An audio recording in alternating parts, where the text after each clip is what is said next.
దేవుని యందు విశ్వసించి రక్షణ పొందిన ప్రతి ఒక్కరి మనసులో ఒక ఆశ ఉంటుంది. అదేంటంటే దేవుని మాట వినాలి అని. అవునా కాదండి? ఉదయకాల సమయంలో మనందరం వచ్చింది కూడా అందుకే. దేవుడు నాతో మాట్లాడాలి, దేవుని మాట నేను వినాలి అని. దేవుని మాట వినాలి అని ఎంత ఆసక్తిగా ఎదురు చూస్తామో, విన్న మాటలు హృదయంలో భద్రపరచుకోవడానికి, విన్న మాటలను, దేవుడు మనతో పలికిన మాటలను ధ్యానించడానికి, అంత మాత్రమే కాదు, దేవుడు మనతో పలికిన మాటలను మన జీవితంలో ప్రాక్టీస్లో పెట్టడానికి మనం అంతే పట్టుదల కలిగి ఉండాలి. బైబిల్ గ్రంథంలో ఒక ప్రవక్త జీవితంలో నుండి దేవుడు ఆయనతో ఏం మాట్లాడారు, ఆయన దేవుని మాటల కొరకు ఎలా ఎదురు చూశాడో ఒకసారి సంఖ్యాకాండము 22వ అధ్యాయము, సంఖ్యాకాండము 22వ అధ్యాయము 3వ వచనం నుండి కొన్ని వచనాలు మార్చి చదువుకుందాం. Numbers chapter 22, let us read from verse 3. సంఖ్యాకాండము 22వ అధ్యాయము 3వ వచనం నుండి. జనము విస్తారముగా ఉన్నందున మోయాబీలు వారిని చూచి మిక్కిలి భయపడిరి. మోయాబీలు ఇశ్రాయేలీయులకు జంకిరి.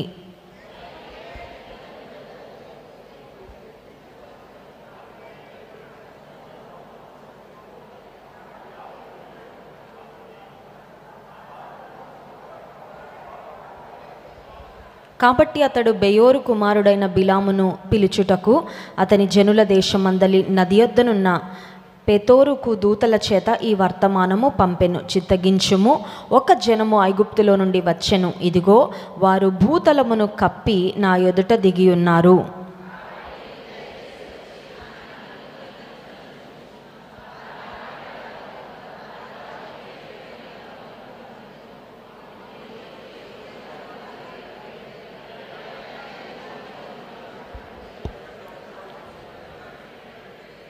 ఏడవ వచనం. కాబట్టి మోయాబు పెద్దలను, మిద్యాను పెద్దలను సోదె సొమ్మును చేత పట్టుకొని బిలాము నొద్దకు వచ్చి బాలాకు మాటలను అతనితో చెప్పగా. చాలండి, అంతవరకు చాలు. ఇక్కడ మనకు ఇద్దరు ప్రాముఖ్యమైన వ్యక్తులు కనబడుతున్నారు. 2 ఇంపార్టెంట్ క్యారెక్టర్స్, 2 కీ పర్సన్స్, ఇద్దరు ప్రాముఖ్యమైన వ్యక్తులు మనకు కనబడుతున్నారు. మొట్టమొదటి వ్యక్తి ఎవరంటే మోయాబీలకు రాజుగా ఉన్న బాలాకు అనే వ్యక్తి. అంత మాత్రమే కాదు, దేవుని ప్రజలను నడిపిస్తున్న ప్రవక్త అయిన బిలాము. వీరిద్దరూ మనకు కనబడుతున్నారు. ఇప్పుడు బాలాకు రాజు శత్రురాజు, మోయాబీలు మనకు తెలుసు ఇశ్రాయేలీయులకు శత్రువులు. ఇప్పుడు మోయాబీల రాజైన బాలాకు ఆలోచన చేశాడు, ఇశ్రాయేలీయులు చాలా విస్తారంగా ఉన్నారు, చాలా ఎక్కువ మందిగా ఉన్నారు, వారి మీద నేను జయం పొందాలంటే నేను ఏం చేయాలి అని ఆలోచన చేసి he decided to approach the man of God, దైవజనుడైన బిలామును సంప్రదించాలని ఒక ఆలోచన వచ్చింది. ఎందుకంటే బాలాకుకు తెలుసు దైవజనుని పక్షంగా దేవుడు ఉంటాడు, దైవజనునితో దేవుని శక్తి ఉంటుంది, దైవజనుని దగ్గర నేను ఆయనను సంప్రదిస్తే నా సమస్యకు పరిష్కారం దొరుకుతుంది, నాకు ఒక సొల్యూషన్ దొరుకుతుంది అని మరి రైట్ ఇన్ఫర్మేషన్ బాలాకు రాజు దగ్గర ఉంది. కాబట్టి బాలాకు రాజు ఇప్పుడు ఏం చేశాడని ఆలోచన చేస్తే బిలాము వద్దకు వర్తమానము పంపెను. 5వ వచనంలో చూడండి. కాబట్టి అతడు బెయోరు కుమారుడైన బిలామును పిలుచుట అతని జనుల దేశమందలి నది యొద్ద ఉన్న పెతోరుకు దూతల చేత ఈ వర్తమానము పంపెను. A message to the man of God. దైవజనునికి వచ్చిన ఒక వర్తమానము. వర్తమానం అంటే ఈరోజు పరిభాషలో మనం చెప్పుకుంటే SMS, వాట్సాప్ మెసేజ్ కదా. ఉదయం లేవగానే అనుకుంటాము మోకాలు వేసి ప్రార్థన చేసుకోవాలి, ఒక అరగంట సేపు, ఒక గంట సేపు నేను దేవునితో సమయం గడపాలి. ఈ లోపల ఒక చిన్న శోధన వస్తుంది. అదేంటంటే వాట్సాప్లో ఏమైనా మెసేజ్లు వచ్చాయేమో చూద్దాము, టెక్స్ట్ మెసేజ్లు ఏమైనా వచ్చాయేమో చూద్దాము, ఒక్కసారి అక్కడికి వెళ్ళి వచ్చేద్దామని అక్కడికి వెళ్తాం. అక్కడికి వెళ్ళిన తర్వాత ఏమవుతుందంటే ఈ లోపల ఎవరో రింగ్ చేస్తారు. అది అన్నోన్ నంబర్, ఎవరో కూడా మనకి తెలియదు. అప్పుడు మనసులో నుంచి ఒక ఉబలాట, అదొక ఇంపార్టెంట్ కాల్ అయితే ఏంటి మిస్ అయిపోతావు, ఒకసారి మాట్లాడే పర్వాలేదు. సరే అక్కడికి వెళ్ళి ఆ కాల్ ఆన్సర్ చేశాక ఓకే అది మనకు అంత ముఖ్యమైన కాల్ కాదని తెలుస్తుంది. ఇంత లోపల వేళ్ళు ఎక్కడికి వెళ్తాయంటే మిస్డ్ కాల్స్ ఏమైనా వచ్చాయని అక్కడికి వెళ్ళిపోతాయి కదా. అవన్నీ చూసుకున్న తర్వాత ఇంత లోపల ప్రార్థనకు మనం కేటాయించిన సమయం అంతా అయిపోతుంది. ఈ లోపల క్లాక్ చూడగానే వంట చేయాలి, క్యారేజీలు పెట్టాలి, ఉద్యోగానికి వెళ్ళిపోవాలి, రెడీ అవ్వాలి. ఈ రష్ ఆఫ్ ద డే అంటే దినచర్యలో ఇంకా సమయం లేదు అని తారస్థాయికి వచ్చేసింది. ఇక పనులతో పరుగులు పెట్టాలనుకొని ఏం చేస్తామంటే దేవునితో గడపాలనుకున్న సమయం కాస్త వేస్ట్ చేసేస్తూ ఉంటాం. వర్తమానము, ఆ మెసేజ్. ఇక్కడ కూడా దైవజనుడైన బిలాముకు ఒక వర్తమానము వచ్చింది. వర్తమానము రావడము మంచిదే, కానీ ఎవరి దగ్గర నుండి వర్తమానాలు వస్తున్నాయో జాగ్రత్తగా చూసుకోవాలి. దేవుని నుండి వచ్చే వర్తమానాలు చాలా జాగ్రత్తగా, చాలా మరి కేర్ఫుల్గా రిసీవ్ చేసుకోవాలి. కానీ శత్రువు నుండి వచ్చే వర్తమానాలతో మనం ఏం చేస్తామో చాలా చాలా ముఖ్యము. అర్థమవుతుందండి? దేవుని నుండి, దేవుని సేవకుల నుండి, దేవుని బిడ్డల నుండి వచ్చే మాటలు, వర్తమానాలు మనకి ఉపయోగకరంగా, మనకి ప్రోత్సాహకరంగా, మనకి దీవెనకరంగా ఉంటాయి. కానీ అపవాది పంపించే వర్తమానాలు కూడా కొన్ని ఉంటాయి. ఇప్పుడు వర్తమానం వచ్చింది కాబట్టి ఏ వర్తమానం నా దగ్గరకు వచ్చినా దాని గురించి నేను ఏదో ఒక యాక్షన్ తీసేసుకోవాలని ఉబలాట పడకూడదు. కొంతమంది ఏంటంటే మెసేజ్ రాగానే ఎవరి నుండి వచ్చిందో వాళ్ళు నన్ను సంప్రదించారు కదండి, నేను ఏదో ఒకటి చేసేయాలండి, నేను అంత ముఖ్యమైన వ్యక్తిని కాబట్టి నన్ను వారు వచ్చి సంప్రదించారు, నా సహాయం అడిగారు, నా సలహా అడిగారు, లేదంటే నేను ఏదో చెయ్యాలంట, లెట్ మీ డూ సంథింగ్ అని కొన్నిసార్లు ఎవరి నుండి వర్తమానం వచ్చిందో ఆలోచించకుండా we want to take action. కానీ ఇక్కడ మనం గమనించినట్లయితే శత్రురాజు, మోయాబీల రాజు అయిన బాలాకు బిలాము ప్రవక్తకు వర్తమానం పంపించగానే యాక్చువల్గా బిలాము ప్రవక్త అలర్ట్ అయిపోవాలి. ఏమనంటే శత్రువు నుండి వచ్చిన వర్తమానము, నేను అంత త్వరగా యాక్షన్ తీసుకోవడానికి వీలు లేదు. ఎందుకంటే శత్రువు ఎప్పుడైనా మన క్షేమాన్ని కోరతాడా? శత్రువు ఎప్పుడైనా మనకి మంచి చేయాలనుకుంటాడా? శత్రువు అంటేనే మన పతనాన్ని కోరుకునేవారు శత్రువులు, మనం క్రింద పడితే చూడాలనుకునేవారు శత్రువులు, మన నాశనాన్ని ఆకాంక్షించేవారు శత్రువులు. ఇప్పుడు బిలాము ఆ మెసేజ్ ఎప్పుడైతే కొంతమంది మెసెంజర్స్ ఒక వర్తమానముతో బిలాము ప్రవక్త దగ్గరకు వచ్చారో వెంటనే he should have cautioned himself. తాను కొంచెం జాగ్రత్తగా అలర్ట్గా అయిపోయి, శత్రువు నుంచి వచ్చిన వర్తమానమా, నేను అంత త్వరగా దాని విషయంలో ఏం యాక్షన్ తీసుకోకూడదు అని అనుకోవాల్సింది బదులు దైవజనుడు ప్రవక్త ఏం చేశాడంటే ఆ మెసేజ్ ఏంటో జాగ్రత్తగా విన్నాడు. ఆ మెసేజ్ ఏంటంటే 6వ వచనం చూడండి. కాబట్టి నీవు దయచేసి నా నిమిత్తము ఈ జనమును, దిస్ ఇస్ అ రిక్వెస్ట్. ఇది ఎట్లా ఉందంటే దయచేసి అనే మాట అంటే మామూలుగా ఇప్పుడు భాషలో చెప్పుకోవాలంటే ప్లీజ్.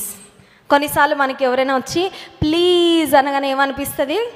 కరిగిపోతాం. మా పిల్లలు అదే వాడుతూ ఉంటారు, ఆ టెక్నిక్ వాడుతూ ఉంటారు. వద్దు అంటాను వెంటనే ప్లీజ్ అని ఫేస్లో ఒక ఎక్స్ప్రెషన్ పెడతారు. అది చూడగానే వద్దు అన్నదాన్ని నెక్స్ట్ మినిట్లో అంట, సరే పోతే పోన్లే తీసుకొని వెళ్ళిపో అంటాను.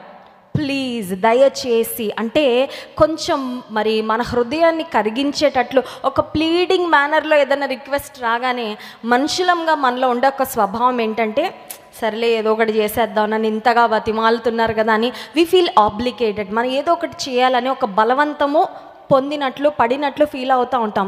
దయచేసి అని శత్రువు నుండి వస్తున్న వర్తమానము ఏమని అడుగుతున్నాడంటే దయచేసి ఏం చేయాలయ్యా? దయచేసి ఏం చేయాలి? నీ ప్రజలు, నీ దేవుని నమ్ముకున్నవారు, జీవము కలిగిన దేవుని ఆరాధిస్తున్న వారిని నువ్వు నా నిమిత్తము శపించాలి. 6వ వచనం, వారు నాకంటే బలవంతులు, వారిని హతము చేయుటకు నేను బలముందుదునేమో, అప్పుడు నేను ఈ దేశములో నుండి వారిని తోలివేయుదును అంటూ, ఏలయనగా నీవు దీవించువాడు దీవింపబడుననియు, శపించువాడు శపింపబడుననియు. శత్రురాజుకు దైవజనుని యొక్క బలమేంటో తెలిసిందండి. కొన్నిసార్లు మన దగ్గర ఉన్న స్ట్రెంగ్త్ ఏంటో మనకు తెలియదు, కానీ మన శత్రువుకు బాగా తెలుసు. ఎందుకంటే శత్రువు మనల్ని ఎప్పుడు జాగ్రత్తగా గమనిస్తుంటాడు కదా. అపవాదికి తెలుసు, the devil knows your strength, the devil knows your weakness. నీ బలము, నీ బలహీనత అపవాదికి చాలా బాగా తెలుసు. ఇప్పుడు నీ బలాన్ని గురించి ఎవరైనా వచ్చి పొగుడుతుంటే ఉబ్బి తబ్బిబ్బి అయిపోకూడదు. అర్థమవుతుందండి? ఇప్పుడు అపవాది లేదంటే అపవాది ద్వారా ప్రేరేపించబడిన బాలాకు రాజు బిలాము వద్దకు పంపించిన వర్తమానికులు ఒక మాటలో చెప్పాలంటే ఒక పొగడ్తలాగుంది. అయ్యా నీ దగ్గర ఎంత పవర్ ఉందో తెలుసా? బిలాము ప్రవక్త, నువ్వు ఎవరినైనా బ్లెస్ చేస్తే వారు దీవించబడతారు, నువ్వు ఎవరైనా కర్స్ చేస్తే, నువ్వు శపిస్తే వారు శపించబడతారు అనే మాటలు చెప్తూ ఉన్నప్పుడు బిలాముకు ఒక మాటలు చెప్పాలంటే ఒక సాఫ్ట్ కార్నర్ వచ్చేసిందండి. అంటే హృదయంలో ఒక రకమైన ఆ హృదయం కొంచెం అటు టిల్ట్ అయిపోయింది అన్నమాట, అటు వంగిపోయింది. ఎందుకంటే ఒకటి, దయచేసి అని అడుగుతూ ఉన్నాడు. రెండవది ఇతనిలో ఉన్న బలాలను గురించి మాట్లాడుతూ ఉన్నాడు. మూడవదిగా మనం గమనించినట్లయితే 7th verse 7వ వచనం చూడండి. కాబట్టి మోయాబు పెద్దలను మిద్యాను పెద్దలను సోదె సొమ్మును చేత పట్టుకొని, గిఫ్ట్స్ అంట, ఏం పట్టుకొచ్చారు? గిఫ్ట్లు పట్టుకొని వచ్చారంట. ఎవరైనా హృదయం కొన్నిసార్లు కరగాలంటే ఏం చేయాలా? మా ధన్య వాళ్ళ ఫ్రెండ్కి ఏదో గిఫ్ట్ తెచ్చిందేమో నేను అనుకున్నా. వాళ్ళ ఫ్రెండ్ ఒక మెసేజ్ పెట్టింది మా ధన్యకి, దయచేసి నువ్వు నాకు ఏ గిఫ్ట్ స్కూల్కి తీసుకురావద్దు అని పెట్టింది. అయితే నేను I happen to see that message. నేను చూసాను ఆ మెసేజ్. నేను అన్నాను, నాన్న మీ ఫ్రెండ్ ఏ గిఫ్ట్ నిన్ను స్కూల్కి తేవద్దంటుంది, నువ్వేమన్నా గిఫ్ట్ తీసుకెళ్ళావా? అమెరికా నుంచి వచ్చావు కదా, అమ్మాయి బహుశా ఎక్స్పెక్ట్ చేస్తుందేమో, ఆశించి బహుశా అలా అంటుందేమో, మరి తీసుకెళ్ళావా ఏమన్నా గిఫ్ట్ అని అడిగా. మమ్మీ లేదు మమ్మీ, తీసుకురావద్దని నాకు ముందే చెప్పింది, మళ్ళీ మెసేజ్ కూడా పెట్టింది అనింది. నేను కొంచెం షాక్ అయ్యాను. ఎందుకంటే ఎవరైనా ఆశపడతారు కానీ వద్దు వద్దు వద్దని అంతలాగా చెప్తారా? నేను అన్నాను, ఎందుకు వద్దంటుంది నీ ఫ్రెండ్ అంటే తను చెప్పింది వాళ్ళ మమ్మీ తనకు ఒకటి నేర్పించిందంట. అదేంటంటే ఎవ్వరి వద్ద నుండి గిఫ్ట్స్ తీసుకోవద్దు. ఒకవేళ వారి దగ్గర నుండి గిఫ్ట్స్ తీసుకుంటే మనకి ఇష్టం లేని పనులు కూడా కొన్నిసార్లు వాళ్ళ కొరకు చేయాల్సి వస్తుంది. అందుకని డోంట్ యాక్సెప్ట్ ఎనీ గిఫ్ట్స్ అని చెప్పిందంట. I was really amazed at Dhanya's friend's mother's wisdom. Dhanya యొక్క స్నేహితురాలి తల్లికి ఉన్న జ్ఞానాన్ని బట్టి నేను ఆశ్చర్యపోయా. నిజమే కదా, కొన్నిసార్లు గిఫ్ట్లు ఇస్తూ ఉంటే కొన్నిసార్లు తప్పుడు పనులు కూడా వాళ్ళ కోసం చేసి పెట్టాల్సి వస్తుంది. కొన్నిసార్లు వాళ్ళు తప్పు చేసినా మనం గట్టిగా ఏం అనలేము. ఎందుకంటే ఆ గిఫ్ట్ల ద్వారా కొద్దిగా మన హృదయం ఏమైపోతూ ఉంటుంది, మెత్తన చేయబడతా ఉంటుంది. ఇక్కడ బిలాము ప్రవక్త వారు పంపించిన బహుమానాలు లేదంటే వారు పంపించిన సొమ్ము చూడగానే నాకు ఏమైపోయిందంటే హీ స్టార్టెడ్ గెటింగ్ గ్రీడీ. ఆశ పెరిగిపోయిందండి, ఆశ వచ్చేసింది. ఆ బహుమానాలన్నీ చూడగానే ఆయన మనసులో ఏమైపోయింది, ఆశ ప్రారంభమైపోయింది. అపవాదికి తెలుసు దేవుని బిడ్డలకి ఏం ఆశ వేయాలో తెలుసు. అర్థమవుతుందా? చేపలు పట్టేవాళ్ళు చేపలు పట్టడానికి ఏం చేస్తారండి, గాలంకి ఏమేస్తారు, ఒక ఎర వేస్తారు, బెయిట్ అంటారు కదా, బెయిట్. మేము యూఎస్ వెళ్ళినప్పుడు కొన్ని దగ్గరలో గ్యాస్ స్టేషన్స్లో ఆగినప్పుడు ఆ గ్యాస్ స్టేషన్స్ పక్కన కొన్ని షాపులు ఉంటాయి, కొన్ని చిన్న చిన్నవి ఏమైనా దొరికే షాపులు. అక్కడ బయట ఒక చిన్న నోటీస్ కనబడింది నాకు, ఒక షాప్ బయట మీకు వామ్స్ దొరుకుతాయి అని, చిన్న చిన్న పురుగులు లైవ్ వామ్స్ దొరుకుతాయి అని పెట్టారు. అది ఎవరి కోసం అంటే చేపలు పట్టే వాళ్ళ కోసం. వాళ్ళు ఒక కవర్లో మంచిగా లైవ్లో ఉన్న పురుగులన్నింటినీ వాళ్ళు పట్టి పెంచి ప్రాబబ్లీ దే ఆర్ సెల్లింగ్. ఎందుకంటే చేపలు పట్టే వాళ్ళకి ఆ పురుగులు బాగా ఉపయోగం. ఇప్పుడు ఆ గాలానికి ఎప్పుడైతే ఆ ఎర వేస్తారో ఆ ఎర కోసం అని చేప వస్తుంది, ఎర కోసం చేప వస్తుంది. చేపను ఎంత బాగా దొరికిందని ఈ జాలర్ అనుకుంటాడు, నాకెంత బాగా చిక్కావే నువ్వు చేప అని ఇతను పట్టుకుంటాడు కదా. అపవాదికి తెలుసు ఎవరికి ఏ ఎర, అందరూ అన్ని ఎర్రలకి పడరు కదా. Some strong people they don't fall for weak baits. చిన్న చిన్న ఎర్రలకి, దేవుళ్ళు ఎదుగుతున్న వాళ్ళకి చిన్న ఎర్రలు వేయడు, స్ట్రెయిట్గా సింపుల్గా ఉండే ఎర్రలు వేయడు. చాలా కాంప్లికేటెడ్గా, చాలా కన్ఫ్యూజ్డ్గా, మనల్ని మభ్య పెట్టేలాగా, మనల్ని భ్రమ పెట్టేలాగా, మనల్ని అమ్మో ఇదో కాదో అని అర్థం కాని స్థితికి తీసుకొని వెళ్ళేటట్లుగా కొన్నిసార్లు అపవాది క్యాప్టివేట్ చేయాలని, దేవుని ప్రజలను దేవుని చిత్తం నుండి దూరం చేయాలని ప్రయత్నం చేస్తుంటాడు. ఇక్కడ గమనించినట్లయితే దోపుడు సొమ్మును పంపించినట్లుగా చూస్తున్నాం. అప్పుడు బిలాము యొక్క జవాబు ఏంటో చూడండి. సంఖ్యాకాండం 22వ అధ్యాయము 8వ వచనం. అతడు వారితో, ఈ రాత్రి ఇక్కడనే ఉండుడి, యెహోవా నాకు సెలవిచ్చిన మాటలను నేను తిరిగి వచ్చి మీతో చెప్పుదునెను. శత్రువులు వచ్చారు, ఏం చేయాలా, అర్జెంటుగా వెళ్ళిపోండి అనాలి. అవునా కదండి? శత్రువులు దేవుని మాటలు తీసుకొని వస్తారా? శత్రువులు దేవుని చిత్తాన్ని ఎప్పుడైనా తెలియచేస్తారా? శత్రువుల ద్వారా బిలాముకు కానీ దేవుని ప్రజలకు కానీ క్షేమం జరుగుతుందా? There is absolutely no way. శత్రువులు వచ్చారంటే వాళ్ళని అర్జెంటుగా పంపించేయాలి, వారిని అర్జెంటుగా తోలివేయాలి. ఒక శత్రువుల ద్వారా, ఒక అన్యుల ద్వారా దేవుని చిత్తం ఎప్పుడు కూడా మనకి తెలియపరచబడదు. దేవుని వాక్యము ద్వారా దేవుని చిత్తం తెలియపరచబడుతుంది. దేవుని సన్నిధిలో దేవుని చిత్తం తెలియపరచబడుతుంది. ప్రార్థనలో కనిపెట్టినప్పుడు దేవుని చిత్తం తెలియపరచబడుతుంది. అంతేగాని టీవీ సీరియల్ ద్వారానో లేదంటే ఒక టీవీలో లేదంటే కంప్యూటర్లో మీరు చూసి ఒక సిరీస్లోనో దేవుని చిత్తము తెలియబడే అవకాశమే లేదు. ఎందుకంటే అక్కడ అడ్రస్ అక్కడ ఉండదండి. దేవుని చిత్తము, దేవుని వాక్కులు లోక సంబంధమైన వాటి ద్వారా ఎప్పుడు కూడా రావు.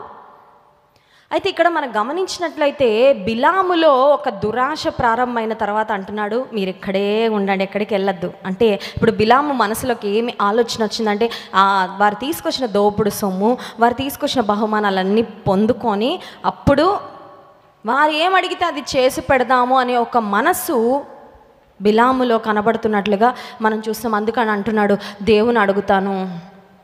దేవుని చిత్తానికి విరుద్ధమైనవి దేవుడు అడిగిన దేవుడు ఒప్పుకుంటారా? దేవా నేను దొంగతనానికి వెళ్ళనా అని ఒక దొంగ దేవుడిని అడిగితే ఒప్పుకుంటాడండి దేవుడు? దేవా నేను పలానా వారిని మోసం చేయాలనుకుంటున్నాను, చేయనా అని ఒకవేళ ఎవరైనా దేవుని దగ్గర అడిగితే దేవుడు ఒప్పుకుంటారా? నేను ఎగ్జామ్లో ఏమీ చదవలేదయ్యా, నేను కాపీ చేద్దాం అనుకుంటున్నాను, కాపీ కొట్టనా అని దేవుడిని అడిగితే ఏం చెప్తాడు? అసలు అడగాల్సిన అవసరం కూడా లేదు. ఎందుకంటే మోసం చేయడం, తప్పుడు మార్గాలలో, అక్రమ అన్యాయం మార్గాలలో వెళ్ళడం దేవుని చిత్తం కాదు. మళ్ళీ స్పెషల్గా మనం వెళ్ళి అడగాల్సిన అవసరం లేనే లేదు. అని ఇక్కడ మనం చూసినట్లయితే బిలాము జీవితంలో దేవుని చిత్తము అది దేవునికి వ్యతిరేక్తం అని తెలిసిన మళ్ళీ వెళ్ళి అడుగుతున్నాడు, ఇది నీ చిత్తమేనా అని అడుగుతా ఉన్నాడండి. దేవుని చిత్తాన్ని తెలుసుకోవడంలో, దేవుని చిత్తంలో 2 భాగాలు ఉంటాయి. మొట్టమొదటిది ఏంటంటే పర్ఫెక్ట్ విల్ ఆఫ్ గాడ్, దేవుని యొక్క సంపూర్ణమైన పరిపూర్ణమైన చిత్తము. దేవుని యొక్క పరిపూర్ణమైన చిత్తము దేవుడు మన జీవితంలో నెరవేర్చాలి అనేది ఆయన ఆశ, ఆయన కోరిక.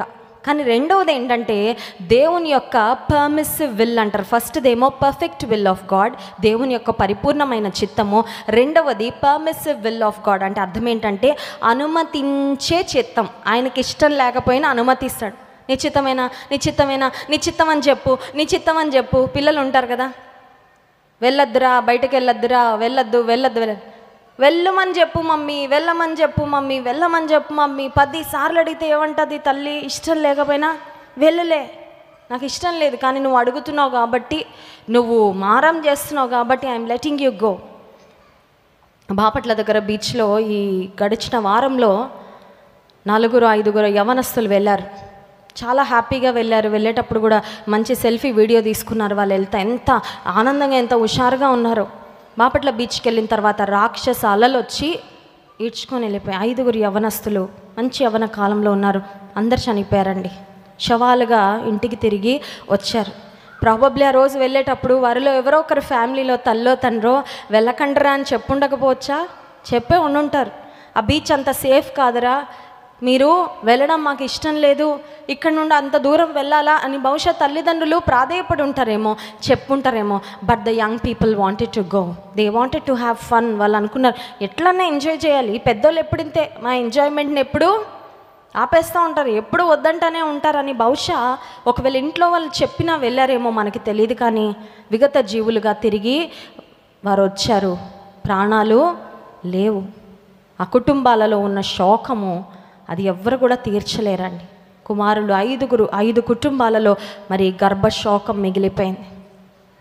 దేవుని చిత్తమ్మని తెలుసుకోవాలని ఆశ కలిగిన మనము కొన్నిసార్లు ఏం చేస్తామంటే పరిపూర్ణమైన దేవుని చిత్తం కొరకు కనిపెట్టకుండా అనుమతించయ్యా, నీకు ఇష్టమే అని చెప్పే నా కోసం, ఆ తర్వాత బాధలేవో నేను పడతానుగా అన్నట్లుగా ఉంటాం. దేవా నువ్వు ఓకే అని చెప్పే, ఆ తర్వాత పడే బాధలు సమస్యలన్నీ నేను చూసుకుంటాను కదా అన్నట్లుగా కొన్నిసార్లు దేవుని యొక్క అనుమతి కొరకు మనం బలవంతం చేసేవారుగా కనబడుతూ ఉంటాం. పర్మిసివ్ విల్ కొరకు కనిపెట్టినప్పుడు ఆ పర్మిసివ్ విల్తో పాటు వచ్చే కాన్సిక్వెన్సెస్ అన్నీ కూడా మనం భరించాలి.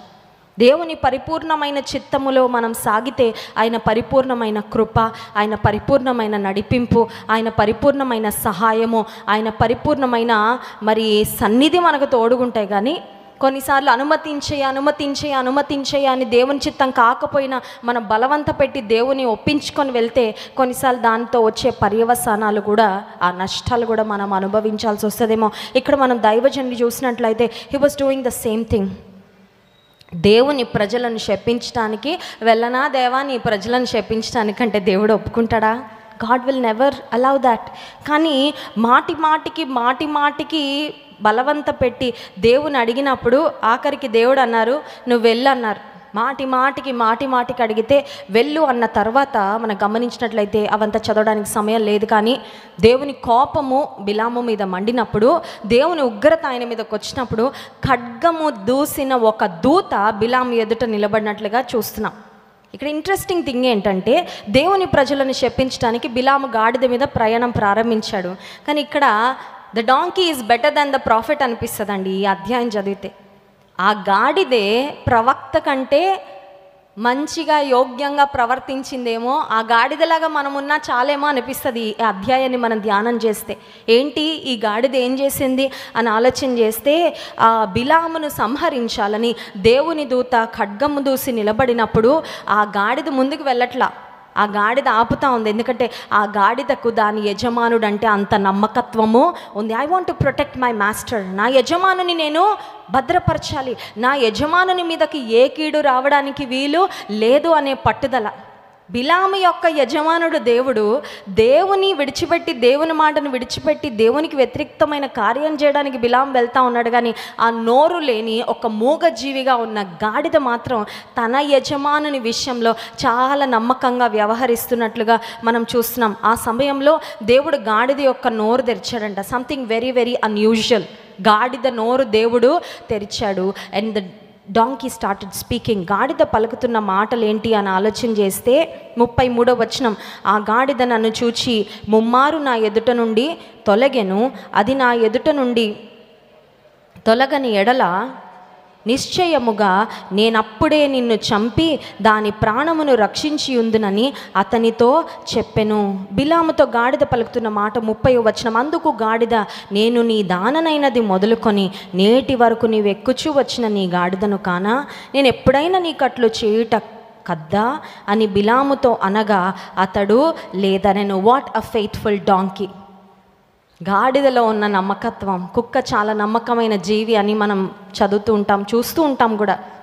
Dogs are very faithful. కానీ ఇక్కడ ఒక నమ్మకస్తురాలుగా ఉన్న ఒక గాడిద కూడా మనకి కనబడతా ఉంది, తన యజమానుని కాపాడడానికి ఎంత నమ్మకత్వమో. అయితే దేవుడు గాడిదకు మాట ఇచ్చినప్పుడు గాడిద ఒక క్లారిటీ ఇచ్చింది బిలాముకు, నీ ప్రాణాన్ని కాపాడడానికి నేను ఈ పని చేశానంటే అప్పుడు దేవుని దూత బిలాముతో చెప్పిన మాట ఏంటంటే, ఈ గాడిదే కనుక అడ్డుపడకపోయింటే ఈ గాడిదను బ్రతకనిచ్చి నేను నిన్ను సంహరింప చేసేవాడిని అని చెప్పినప్పుడు అప్పుడు బిలాము తిరిగి దేవుని చిత్తానికి అప్పగించుకొని, దేవా నువ్వు నా నోట ఏం పెడితే నేను అదే మాట్లాడతా. చూడండి 38వ వచనం, సంఖ్యాకాండం 22:38, అందుకు బిలాము, ఇదిగో నీ యొద్దకు వచ్చి తిని అయిననేమి ఏదైనా నువ్వు చెప్పుటకు నాకు శక్తి కలదా, దేవుడు నా నోట పలికించి మాటయే పలికెదనని బాలాకుతో పాఠం నేర్చుకున్నాడు దైవజనుడు. దేవుని మాటను బలవంతంగా తీసుకొని నేను వచ్చాను, కానీ బుద్ధి అయితే వచ్చింది. I've learned my lesson, I've understood, I've realised my mistake. నాలో ఉన్న పొరపాటు నేను తెలుసుకున్నాను, పాఠం నేర్చుకున్నా. దేవుడు నా నోట ఏం పెడతారో నేను అదే పలుకుతా. ఒక మాట చెప్పమంటారా? విశ్వాస జీవితంలో దేవుని మాట శ్రద్ధగా వినడం నేర్చుకుంటే, దేవుడు మన నోట పెట్టిన మాటలు మాత్రమే పలకటం నేర్చుకుంటే మనం దేవుని నోటి వలె మారుతామండి. ఒకసారి స్తోత్రం చెప్దామా? హల్లెలూయా. దేవుని నోటి వల్ల ఎవరు మారుతారంటే, దేవుని మాటలు శ్రద్ధగా విని హృదయాలలో పదిలపరుచుకొని దేవుని ఆజ్ఞానుసారంగా బ్రతుకుతూ బిలాము ఇప్పుడు ఎట్ ది ఎండ్ పాఠం నేర్చుకున్న తర్వాత, జ్ఞానోదయం అయిన తర్వాత ఏం మాట పలికాడు? దేవుడు నా నోట ఏ మాట ఉంచారో నేను అదే పలుకుతా. I will not speak whatever comes to my mind, I will not do whatever I feel like doing. నాకు చేయాలనిపించిందండి, చేసేసాను. జైల్లో ఉన్న వాళ్ళందరూ కూడా అదే కదా చెప్పేది. లాయర్ ముందు నిలబెడితే ఏమంటారండి? చంపాలనిపించిందండి, చంపేశానండి. అది కొట్టేయాలనిపించిందండి, కొట్టేశానండి. అంతే కదండి. So many times we are very impulsive. భావోద్వేగాల ద్వారా మనం డ్రైవ్ చేయబడతాం. చేయాలనిపించింది చేశాను, అనాలనిపించింది అనేసాను, పలకాలనిపించింది పలికేశాను. ఆ మాట అన్నాక రిలీఫ్ అయిపోతారు కొంతమంది, అవునా కదా? ఎదుటివారు ఏదో అన్నారు, ఆ మాటకి మాట ఇచ్చేస్తే అప్పుడు ఏమవుతుంది? రిలీఫ్. కొన్నిసార్లు టీవీ ఛానల్స్లో కూడా మాటకి మాట అని ఒక షార్ట్ వేస్తూ ఉంటారు కదా. ఈ పార్టీ ఒక మాట, ఆ పార్టీ ఇంకో మాట, డిషం అయిపోద్ది కదా. కరెక్ట్ రెండు ఎలా ఉంటాయంటే చాలా ధీటుగా పోటాపోటీగా మనం కూడా అలాగే కాసుకొని ఉంటారు. నన్ను ఎవరేమంటారు అన్నారా, okay let me give back, నేను ఏదో ఒక మాటకి మాట అనేయాలి, అయిపోతుంది అప్పుడు.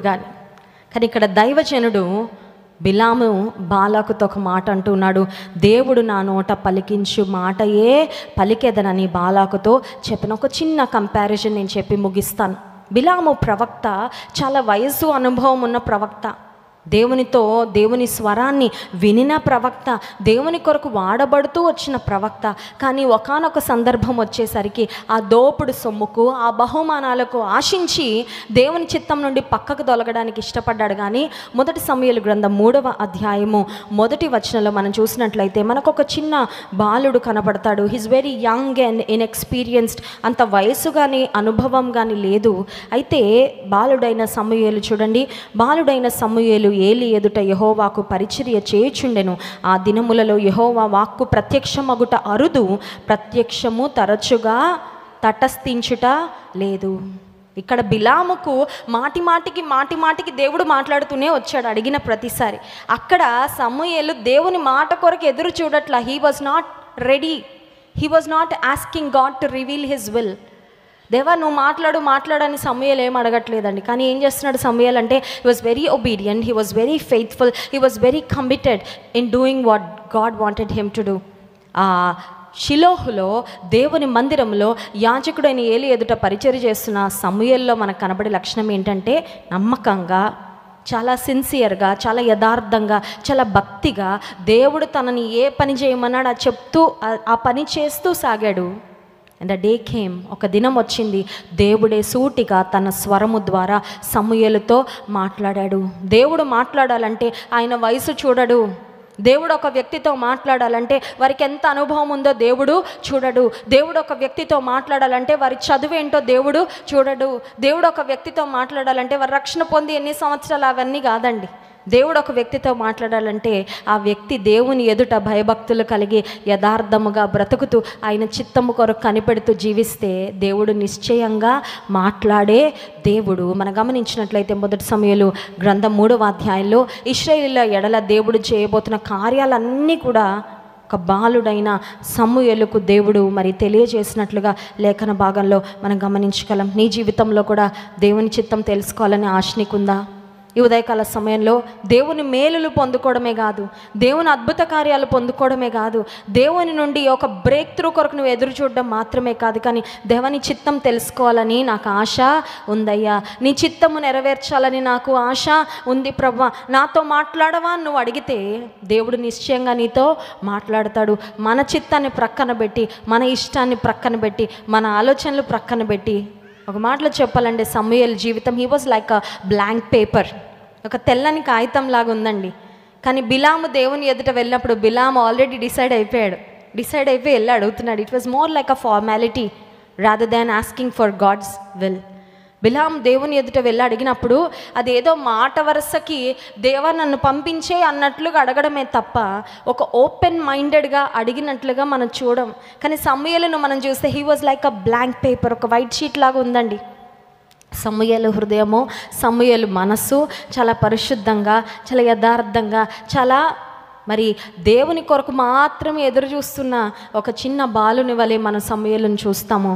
అతని జీవితంలో దేవుడు తన చిత్తాన్ని తెలియపరచడు. ఈ ఉదయకాల సమయంలో నీ హృదయంలో ఎన్ని గందరగోళాలు ఉన్నా, ఎంత కన్ఫ్యూజన్ ఉన్నా, ఎన్ని ఆలోచనలున్నా, నీ హృదయంలో ఉన్న ఆ గందరగోళం అంతా ఒక్కసారి తుడిచి వేసుకొని, ప్రభా ఇదిగో నీ చిత్తం కొరకు ఒక బ్లాంక్ పేపర్ లాగా, ఒక ఎంటీ పేపర్ లాగా, ఒక ఖాళీగా నన్ను నేను ఖాళీ చేసుకొని నీ ఫ్రెష్ రెవల్యూషన్, నీ యొక్క స్పష్టమైన నూతనమైన నువ్వు పలికే మాటల కొరకు నేను ఎదురు చూస్తున్నా. నువ్వు ఎదురు చూడగలిగితే దేవుడు నీతో సూటిగా మాట్లాడతాడు. నీ జీవితం పట్ల ఆయన చిత్తాన్ని తెలియపరుస్తాడు. కళ్ళు మూసుకోండి, ప్రార్థన చేసుకుందాం. ఉదయకాల సమయంలో ఉపవాస ప్రార్థనకు వచ్చిన మనము, ప్రభా నా జీవితము ఎడల నీ చిత్తం ఏంటో నువ్వు తెలియచే ప్రభా. నీ చిత్తము నువ్వు బయలుపరిచినప్పుడు దాన్ని నేను త్రోసిపుచ్చకుండా నాకు సహాయం చేయయ్యా.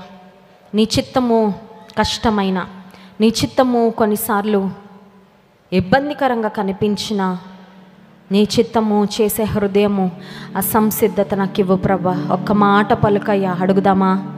ఒక్క మాట. యేసయ్య పలికి ఒక్క మాట చాలు మన జీవితాన్ని మార్చడానికి, మన పరిస్థితులు మార్చడానికి. నీ సొంత ఆలోచనలతోనే నీ మనసంతా నిండిపోయి దేవుని మాటలు వినడానికి చోటు లేకుండా అయిపోయిందేమో. నీ మైండ్లో, నీ మనస్సులో ఉన్న ఆ కన్ఫ్యూజన్, ఆ నాయిసెస్, ఆ ధ్వనులు, ఆ డిస్టర్బెన్సెస్ అన్నీ ఒకసారి వాటన్నిటిని మ్యూట్ చేసేయి. దేవా, నీ మాట నాతో పలుకయ్యా, ఒక మాట పలుకు ప్రభా, ఒక మాట చెప్పయ్యా. నా జీవితం మారుతుంది, నా బ్రతుకు మారుతుంది, నేను మార్చుకుంటానయ్యా. నేను ఏ మార్గంలో ఉన్నాను నాకు చూపించు, నీ మార్గంలో ఎలా నడవాలో నాకు చూపించు, నిన్నెలా గణపరచాలో నాకు చూపించు, నిన్నెలా వెంబడించాలో నాకు చూపించు, నీ కొరకు ఎలా ముందుకు సాగాలో నాకు చూపించు, ఏవి విడిచిపెట్టాలో నాకు చూపించు తండ్రి. దేవుని సన్నిధిలో అడుగుదామా? బిలాము దేవునికి ఇష్టం లేనిదని తెలిసిన అడిగాడు. దేవుని కోపము, ఖడ్గము దూసిన దూత బిలాము మార్గంలో నిలబడింది. బిలాముకు దేవుడు బుద్ధి చెప్పాడు, ప్రభా, నీకు ఇష్టం లేని మార్గాలలో నేను అడుగులు వేయకుండా, నా పాదాలు వెళ్ళకుండా నాకు సహాయం చేయ ప్రభా. అడుగుదామా? పరిశుద్ధ మహోన్నతుడా, నీకు వందనాలు. సమూయేలు చిన్నవాడైనా నీ మాటను ఎలా రిసీవ్ చేసుకున్నాడో ప్రభా, నీ స్వరాన్ని వినే గొప్ప భాగ్యం ఎలా పొందుకున్నాడో మా కట్టి కృప దయచేయండి. నీ పరిపూర్ణమైన చిత్తానికి మాత్రమే ప్రభా మా మనస్సులు, మా హృదయాలు అంగీకరించడానికి తండ్రి, నీ చిత్తానుసారమైన మార్గంలో మాత్రమే మేము పయనించడానికి మాకు సహాయం చేయి. నీ స్వరాన్ని వినగలిగే చెవి మాకు ఇవ్వండి ప్రభా.